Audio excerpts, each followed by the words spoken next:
Hello everybody, welcome back, and this episode should go over Murder Mystery 2.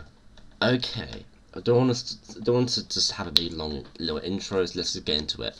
What I want to talk about today is Murder Mystery 2 by Nicholas himself. Also probably by some other people, I'm not too sure. And Murder Mystery 2, as I mentioned in the episode, is a murder mystery game. You have a murderer, you have a sheriff, and you have innocents. So essentially, this entire video I want to go over everything that I didn't go over, as well as the stuff I did go over. Kind of like a combined episode of what Murder Mystery 2 is, okay? So, Murder Mystery 2 is a murder mystery kind of game, which involves a murderer, a sheriff, and innocents. And the murderer, their job to win is to either murder everyone, or... well, yeah. Essentially, their job, they have to murder everyone to win the game. The sheriff has to kill the murderer, or die, which I'll get into in a second. And the innocents either have to survive the entire round, or if the sheriff dies, as mentioned beforehand, they can pick up the gun and become the sheriff himself, winning the game. Obviously, I don't think they'll be labelled as the sheriff, because then they actually weren't picked for the role. They just found the gun, but they will still be the person who killed the murderer. So they still get the same amount of XP and all that you get from doing so. Anyway, out of my hands. Essentially, this is actually a pretty normal concept. What could make it better? Oh, I don't know. I don't know. Maybe if we, maybe if we just oh, I know. Add trading in skins. So yeah, Murder Mystery now has trading in skins. I'm not sure how long they've had it, probably around the time the game came out. And yes, it's literally, it even has in the description, like it literally has in the description, collect and trade hundreds of knives. There's also guns as well you can trade, and pets, and effects. I see there's a lot of stuff you can trade actually. So yeah, I think there's like a lot of things you can trade in the game, which also contributes to the massive amount of player base that they have. They have about 2,000 people playing daily, which is, you know, not bad. It's pretty decent, and yeah, I'll be honest, it's still popular to this day, despite its 10 years. I mean, you can probably think of a couple of games that have been going on for longer than 10 years and are still popular.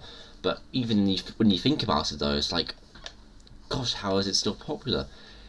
Is it the game? Is it the story? It's normally because it just has some element to it that people have to come back to, or want to come back to. It's like, if you don't have trading in Murder Mystery 2, how many people do you think would be playing right now? Probably half of what he has right now.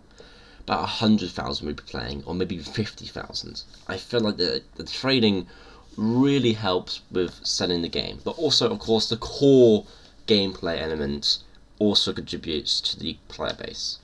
And this is how I get into trading, because trading is everywhere. There's always trading in many games, and yeah, essentially it's just something a game can't go out with at this point. Most likely simulators, and also any game that just has weapon skins will normally involve having trading. And I mean, it's just law, I think, actually. It just seems like law. And yeah, you can trade in that game. I think from last time I checked, you can trade knives, you can trade guns, you can trade pets, you can trade, I think, maybe effects as well for your knives and guns, or I think just knives, actually.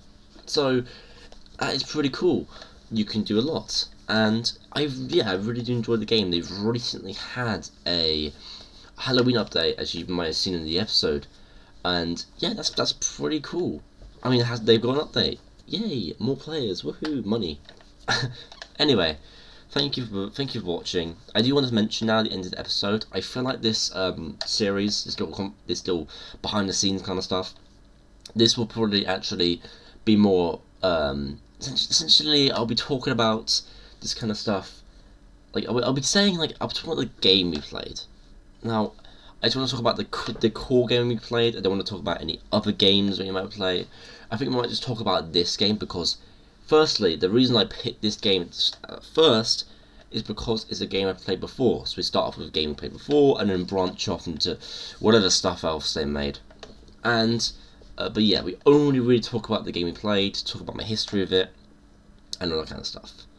Which, mind you, I would talk about the history of it, but honestly, it's just, you know, I played it a couple of times back in the day on a different account, and I played it with a lot of friends, and it also was the first video. Murder Mystery 2 was the first game, the first video that had the most amount of characters, like, or well, friends, the most amount of friends I've ever had in one video. Anyway, thank you for watching, and have a great one.